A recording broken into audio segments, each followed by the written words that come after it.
Hello friends. India India ने पिछले 8 सालों में एयरपोर्ट तो बना लिए 74 से 114 एयरपोर्ट, और हर एक एयरपोर्ट बनने से मतलब कंट्री को, इंडिया को कितना फ़ायदा होता है, देश की इकोनॉमी को किस तरह से फ़ायदा होता है, ये मैंने अपनी लास्ट मतलब एविएशन सेक्टर एनालिसिस वाली जो वीडियो है उसमें मैंने बहुत अच्छे से ये चीज़ बताई भी है कि एक एयरपोर्ट से कितनी ज़्यादा बिजनेस अपॉर्चुनिटी अदर सेक्टर्स के लिए भी क्रिएट होती हैं। ठीक है, तो 74 टू 114 एयरपोर्ट तो बन गए हैं 8 सालों में। अब गवर्नमेंट ऑफ इंडिया का ध्यान किस पे है? हाईवेज डेवलप करने पे। मतलब अगर 2023-24 की बात करूं तो गवर्नमेंट ऑफ इंडिया का बहुत ज़्यादा स्पेशल ध्यान है कि इंडिया में अभी बहुत अच्छे अच्छे हाईवेज की कमी है। मतलब कुछ एक एरियाज को छोड़ दें तो अभी बहुत सारे सेक्टर्स में हाईवे डेवलप होना है, और इस साल गवर्नमेंट ऑफ इंडिया ने 12,000 किलोमीटर नया हाईवे डेवलप करने का प्लान किया है। कितना? 12,000 किलोमीटर हाईवेज की बात कर रही हूँ, है ना, छोटी छोटी रोड्स की बात नहीं कर रही हूँ, हाईवेज। ठीक है, जिनको कौन चलाता है? National NHAI, national highway authority of India. ठीक है, तो अब इसमें क्या है ना कि जैसे गवर्नमेंट, देखो कोई भी कौन सा शेयर ग्रोथ करेगा? जहां पे या तो गवर्नमेंट स्पेंडिंग होगी, ठीक है, या फिर जिसको हम जैसे जो जो इंडियन जनता है, जो उस कंपनी का प्रोडक्ट जो अगर हम लोग उसका प्रोडक्ट खरीदेंगे तो उस कंपनी में प्रॉफिट होगा, या फिर गवर्नमेंट ऑफ इंडिया किसी सेक्टर में अगर एक्सपेंडिचर कर रही है तो उस सेक्टर में ग्रोथ होगी। उस सेक्टर में ग्रोथ होगी मतलब उस कंपनी का शेयर चढ़ेंगे। ठीक है, तो इसलिए अब जब गवर्नमेंट ऑफ इंडिया कितना 2.7 मतलब 2.7 ट्रिलियन रुपी, अब यार ये ट्रिलियन में कितने जीरो होते हैं, और ये कितना बहुत बड़ा फिगर है। मतलब करोड़ के आगे भी 1 करोड़ पता नहीं कितने लगा लो, वो जाके ट्रिलियन होते हैं ना, मुझे नहीं पता कितने। मैं तो एक बात बता रही हूँ कि 2.7 ट्रिलियन रुपीज गवर्नमेंट को इस साल में एक्सपेंस करना है ऑन रोड इंफ्रास्ट्रक्चर। अब इसमें जीरो कितने होते हैं आप गूगल पे डाल के देख लेना, तो आपको पता चल जाएगा कि गवर्नमेंट को इस पे कितना सारा रुपया खर्च करना है। रुपया खर्च करेगी मतलब कंपनीज को, जो रोड बना रही है उन कंपनीज को ऑर्डर्स दिए जाएंगे। ठीक है, उन कंपनीज को पैसा दिया जाएगा कि लो भाई पैसा, काम करो। कंपनीज के पास पैसा आएगा, कंपनीज का मार्जिन बढ़ेंगे, कंपनी का बिजनेस ऊपर जाएगा, और उसी के साथ साथ कंपनी का शेयर ऊपर जाएगा।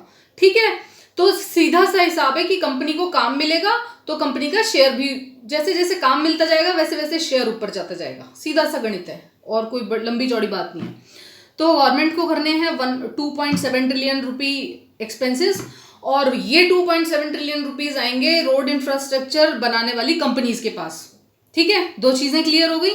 अब और इसके साथ हमारे पास क्या क्या अपॉर्चुनिटीज हैं इस सेक्टर में कि एक बिजनेस स्टैंडर्ड का एक डेटा है जिसमें दिसंबर 2022 ऑनवर्ड्स, दिसंबर जो लास्ट ईयर 2022 का दिसंबर गया है, उसमें गवर्नमेंट मतलब NHAI का एक डेटा है जो बिजनेस स्टैंडर्ड से मैंने लिया था कि लगभग जो रोड आवर्स हैं वो हर सेक्टर में, चाहे वो गांव के लोगों का बोल लो चाहे वो शहरों के लोगों का बोल लो, रोड आवर्स मतलब रोड पे आने का टाइम, ट्रैफिक आवर्स, आप लोग कितने ज्यादा टाइम रोड पे बिता रहे हो, वो दिसंबर ऑनवर्ड्स लगातार ग्रो किया है। और आगे आ रहे हैं इलेक्शन रैली होनी है, इलेक्शंस मतलब लोग इधर से उधर जाएंगे, बिजनेस ट्रेवल्स होने, बिजनेस बढ़ रहा है। ठीक है, तो इंडिया में रोड आवर्स 2023 और 24 में बहुत अच्छे खासे ग्रो करने वाले हैं। रोड आवर्स ग्रो करेंगे, ये मैं आपको क्यों बता रही हूँ, क्योंकि रोड आवर्स ग्रो करेंगे मतलब आप बार बार टोल के सामने से गुजरोगे, जो NHAI का टोल होता है ना, टोल बूथ, उसके आगे से गुजरोगे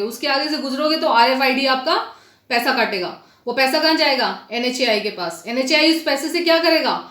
और बड़े ऑर्डर्स देगा छोटी छोटी कंपनीज को कि जाओ रोड्स बनाओ। मतलब देखो NHAI एक अथॉरिटी है जो क्या करती है, आपसे टोल, जो आप टोल बूथ पे टोल देते हो ना, वो टोल आपसे लेके उस पैसे से वो और नेशनल हाईवेज बनाती है।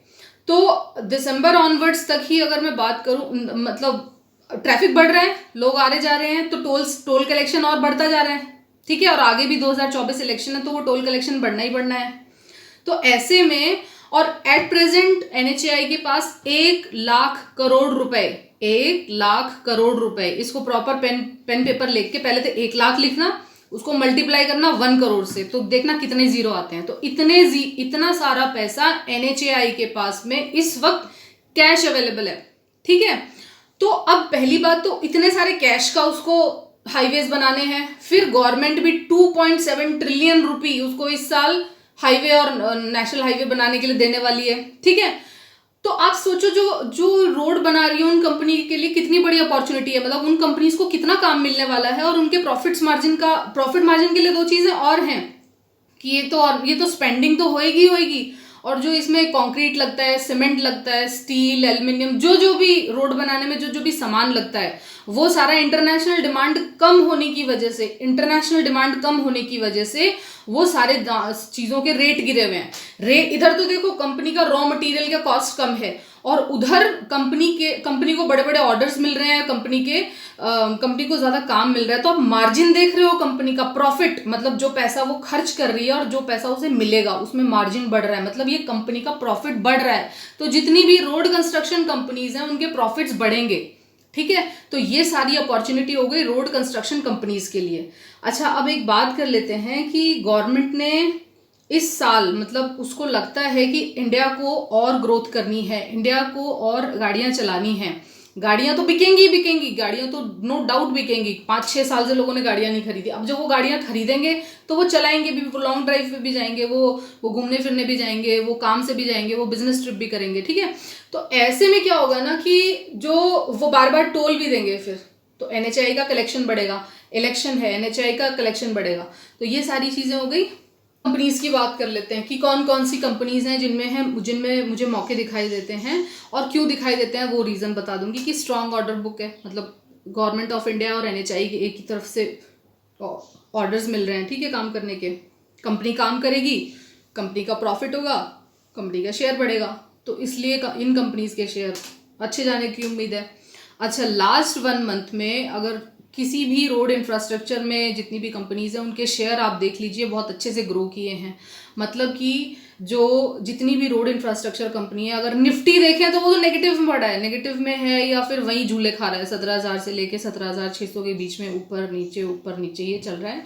कोई डिसिसिव मूवमेंट नहीं है कि नीचे जाएगा कि ऊपर जाएगा, ऐसे लटका हुआ बीच में। तो रही बात इसकी रोड कंस्ट्रक्शन कंपनीज की, तो इनमें सब में 10-10% की ग्रोथ है पिछले 1 मंथ में, मतलब मिनिमम 10% बता रही हूँ। कोई भी रोड कंस्ट्रक्शन कंपनी देख लो, सब में मिनिमम 10% की ग्रोथ है। तो ऐसे में ये कंपनीज बहुत अट्रैक्टिव हो जाती है कि इनको निफ्टी से कोई फर्क ही नहीं पड़ रहा, मतलब निफ्टी नेगेटिव है लेकिन इन कंपनीज में प्रॉफिट है, इन कंपनी के शेयर चढ़ रहे हैं। फिर ये चीज मैं आपको बता ही चुकी हूँ कि सीमेंट के दाम गिर रहे हैं, कंक्रीट के दाम गिर रहे हैं, स्टील एल्यूमिनियम की मांग कम होने की वजह से दाम गिर रहे हैं, तो इनका रॉ मटेरियल कॉस्ट कम है। तो ये कंपनीज के लिए एक विन विन सिचुएशन है कि ऑर्डर बुक तो स्ट्रांग है और रॉ मटेरियल कॉस्ट कम है। तो कौन कौन सी कंपनी है? HG infra, NCC, KEC international और KNR कंस्ट्रक्शन, ये 4 कंपनीज हैं जो मुझे काफ़ी अट्रैक्टिव लगती हैं। तो अभी मेरा इन कंपनीज पे रिसर्च चल रहा है कि कौन सी इन 4, देखो चारों तो लेनी नहीं है भाई, मतलब पैसा लिमिटेड होता है सबके पास में, तो मैं एक ही कंपनी पिक करती हूँ। तो लेट्स सी कौन सी कंपनी पे मैं फाइनल डिसाइड करती हूँ। तो इन 4 कंपनीज में से मैं किसी एक रोड इंफ्रास्ट्रक्चर की कंपनी में इन्वेस्ट करूंगी कमिंग फ्यू डेज में, और रीज़न मैं आपको सारे बता चुकी हूँ, और जो भी कंपनी मैं बाय करूंगी मैं उसके रीजंस भी बता दूंगी कि वो कंपनी मैंने पिक क्यों की है, उसको लेके मेरे को क्या क्या फील होता है, वो सारी चीज़ें में मैं भी आपको फैक्ट्स बता दूंगी सारे। तो thank you so much for listening. और मतलब छोटे मोटे शेयरों में इस वक्त ट्रेड करके अपना पैसा खराब ना करें।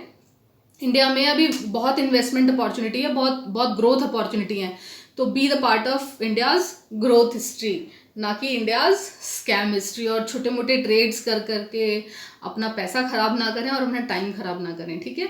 अच्छी कंपनीज में पैसा लगाएं और उनके प्रोजेक्ट्स में पैसा लगाएं। इनफैक्ट मतलब मैं कहती हूँ कि उनके प्रोजेक्ट्स का हिस्सा बने।